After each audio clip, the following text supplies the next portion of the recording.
સો એ guys કેમ છો? જય શ્રી કૃષ્ણ, રાધે રાધે. તમારું બધાનું સ્વાગત છે પાછા એક નવા વ્લોગમાં. સો ગાઈઝ અત્યારે હું ઘરે જ છું, જીમ જઈને આવી ગયો છું, બટ બીજું કંઈ કામ નહોતું કર્યું આજે.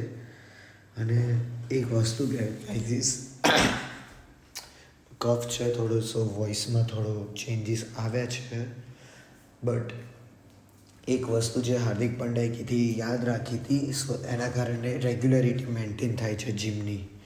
નકર ઈચ્છા ના બી થાય અમુક વાર જીમ જવાની, બટ ઈચ્છા કરવા માટે હાર્દિક પંડ્યાની એક મસ્ત વસ્તુ હતી, એ હું તમને શેર કરવા માંગીશ અત્યારે.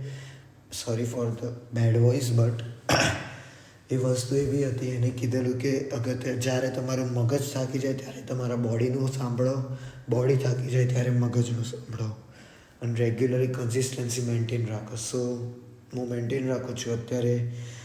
હવે ગરમ પાણી હવે બોઇલ કરીને હવે પીવા લાગીએ, થોડું હેલ્થ ઉપર પાછું સરખી કરીએ, સો બીજા વ્લોગ સારા આવે. So see you guys on the next day. Peace out, by.